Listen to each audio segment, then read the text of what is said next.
السلام عليكم ورحمة الله وبركاته. معاكم أحمد كمال في عن تجربة شخصية.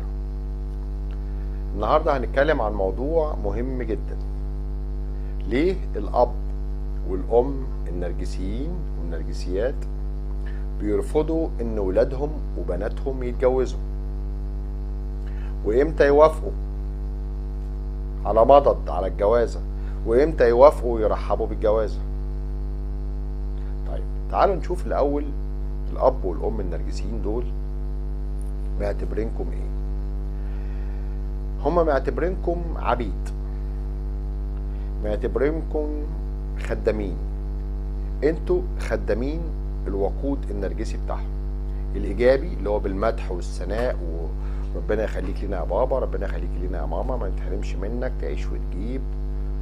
الايجابي بقى كله، إيه الشياكه دي يا بابا، إيه الشياكه دي يا ماما، خلاص، ايه البرفان ده وايه البرفان ده، يعني كله وقود ايجابي. والوقود السلبي بانتقادكم ونسب كل نجاح ليكم لنفسهم،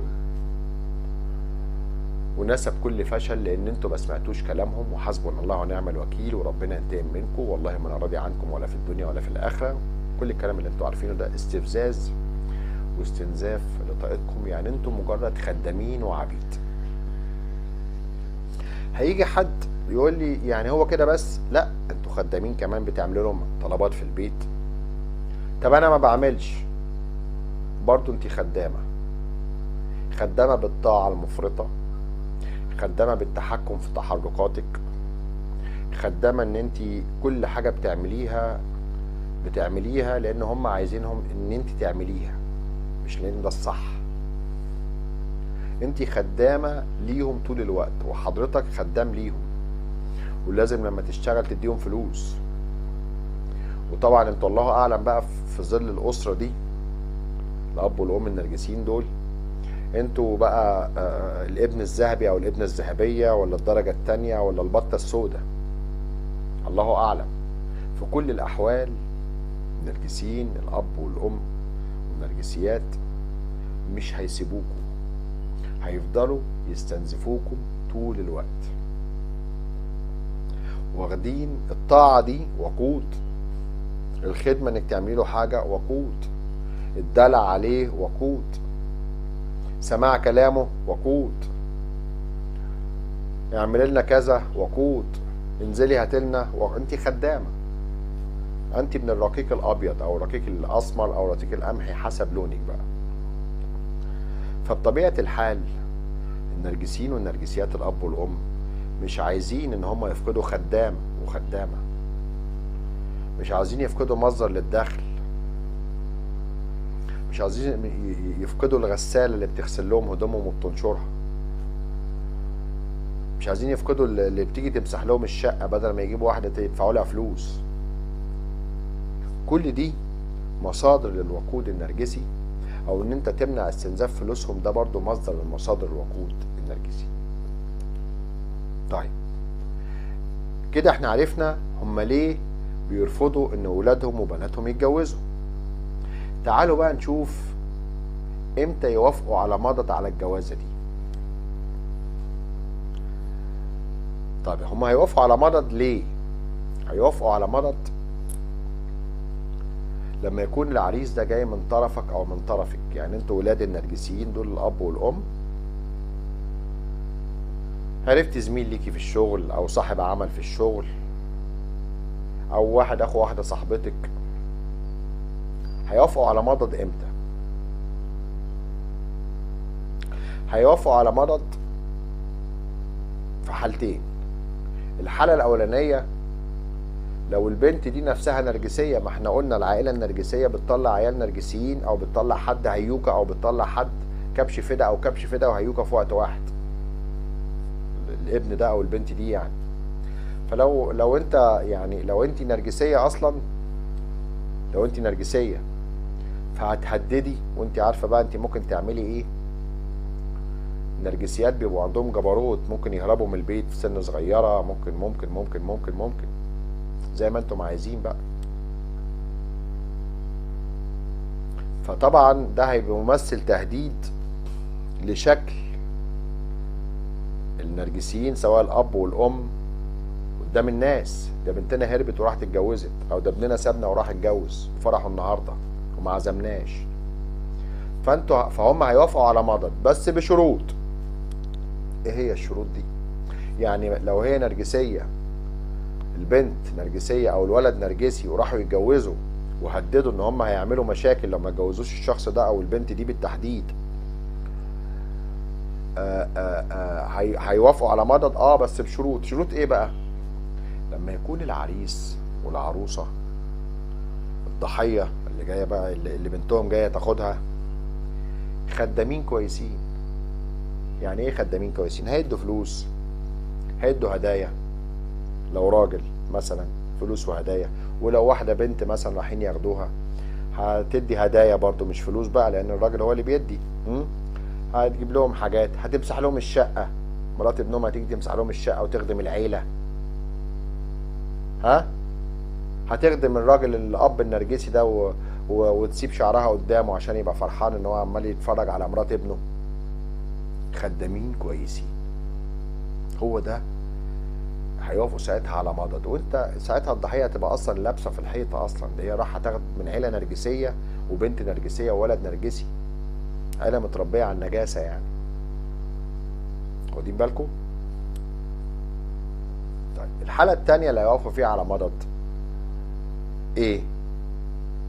ان البنت بنتهم او ابنهم دول حد كويس، كبش فدا مثلا او هيوكه حتى، وجايب واحده برضه خدامه لوقودهم النرجسي. الله، يعني في كل الاحوال لازم يبقى بيخدم وعبد للوقود النرجسي بتاع الاب والام؟ طبعا طبعا.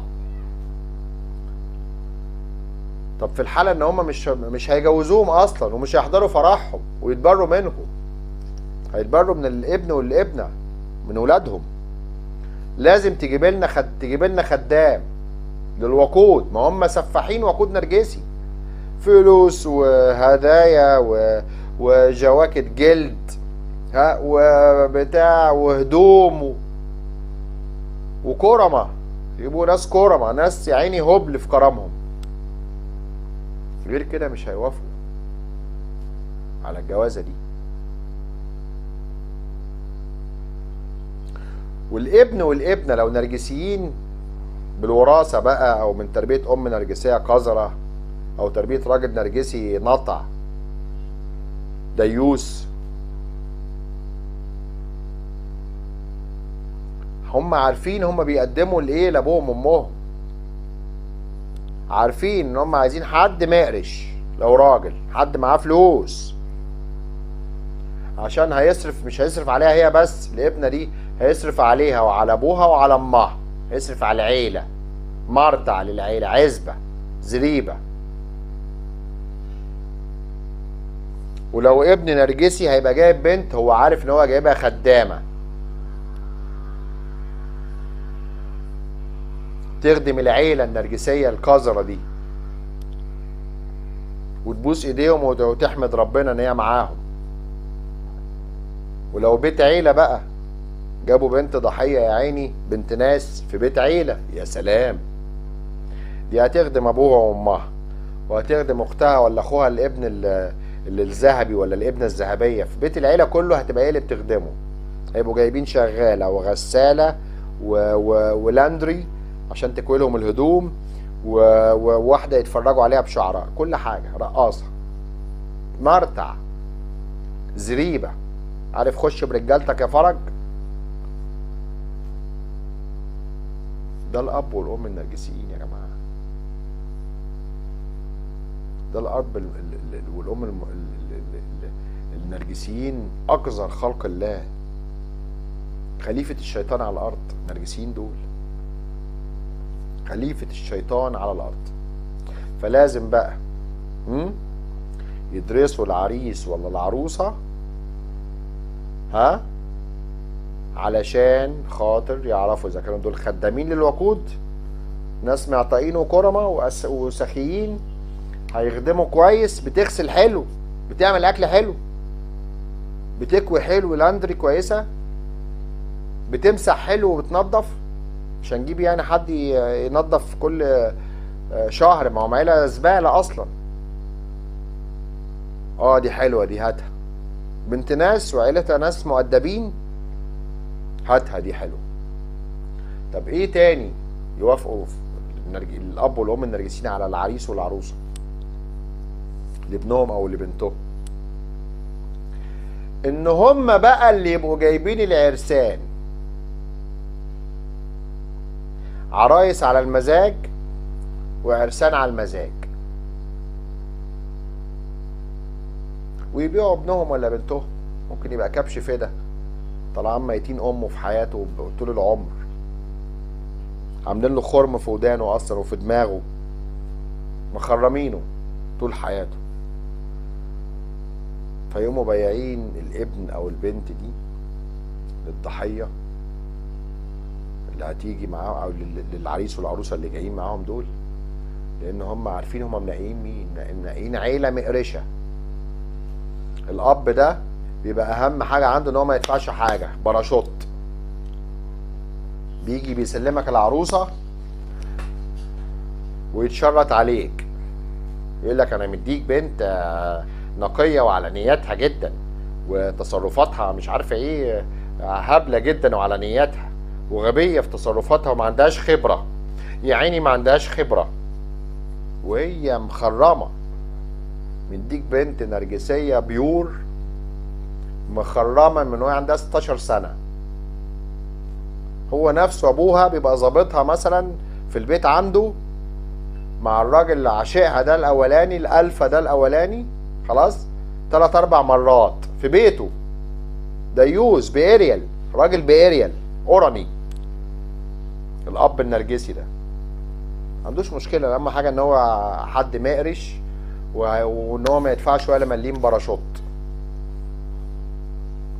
وممكن يكتبك يقول لك عايزين 5 مليون جنيه مؤخر عشان هتاخد المخرمه اللي متخرمه من عندها 16 سنه. ادي الاب النرجسي، اهم حاجه عنده ان هو ما يدفعش وان انت تبقى خدام.